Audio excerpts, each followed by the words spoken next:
Somehow we have bought into a shoebox full of fallacies. And one of them is that it's all right to be poor. Now that stems from your grand parental group and my parental group. The remarks that I heard so persistently was that all I want is just enough to get by. And then the one that my generation used was, how's it going, man? I'm making it. I'm making it. I'm making it. Making what? The standstill syndrome of hold on has been the banner of Black America since we were imprisoned in this country and culture. Survival was of the utmost importance. Just to live through was the theme of survival for the captured African. It became a fixed mechanism in the pseudo-culture that the African was developing in this, quote, foreign land, unquote. How to survive, the need to survive, the whole syndrome of survival is a slave mentality syndrome. Prosperity is the correct concept for the African, where most of the wealth of the planet has been drawn from. Most of the gold, most of the silver, most of the diamonds, rubies, emeralds, pearls. Africa, that says the land from which we adhere is a rich land. Okay. A land flowing with milk and honey. That God's so-called chosen were sent to that land as a promised land.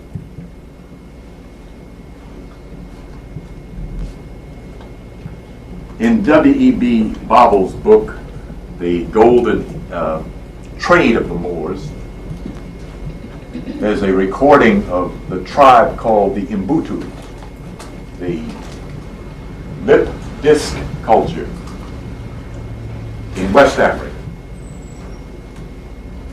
The ones who took a small flat rock and placed in their mouths to stretch their lips as they grew, because big lips had prestige in that cultural community. It literally stems from the vision of Mother Zedekias, who appears with an enormous, gigantic pair of perfect lips.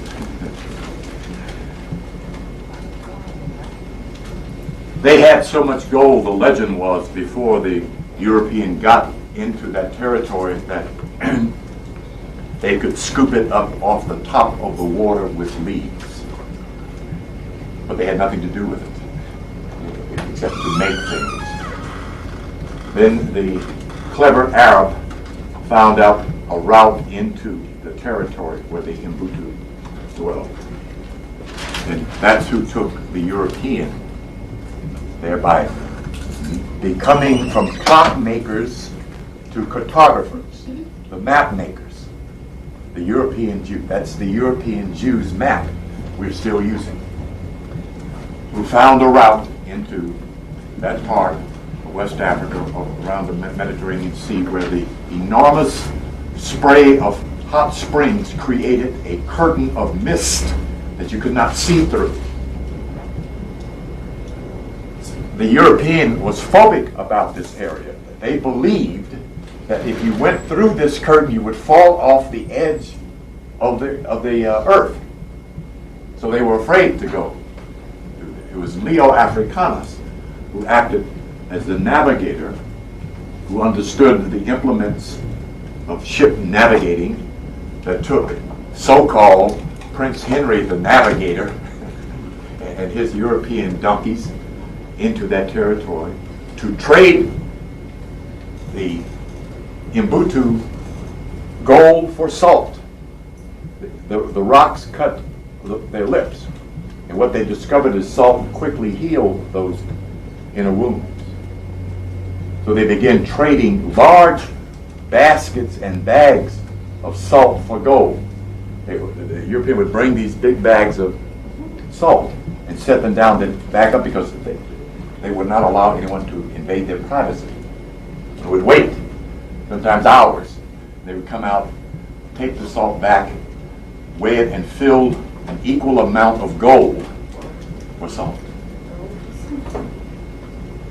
Another picture, look at the so-called Egyptian, the African of Kemet, and his and her culture, laced with gold, laced with silver and precious stones. The point I'm making is that you're from a rich culture, a rich past.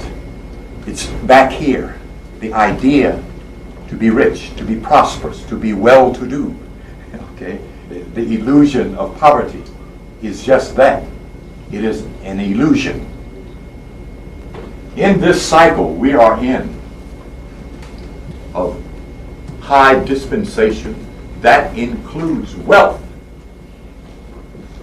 You're supposed to get back something.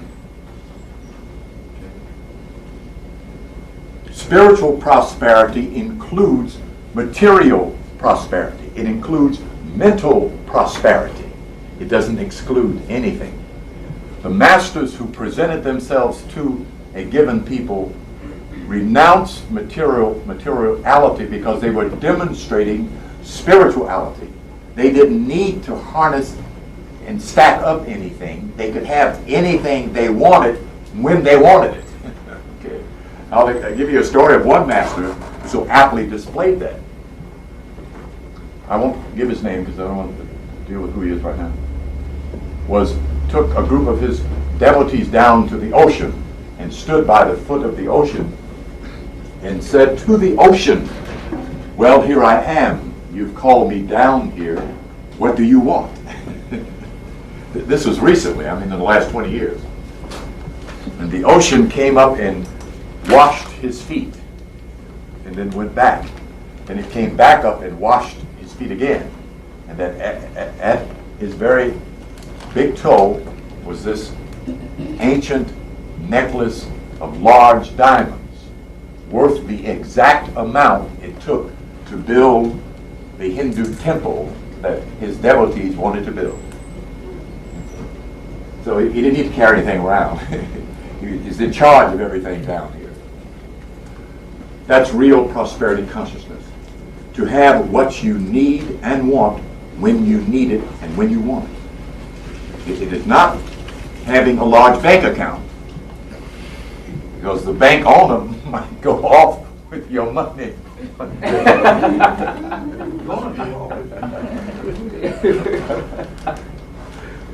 In your consciousness, that's where prosperity is. The reason I'm mentioning this is because many of you have a phobia about the idea of gambling.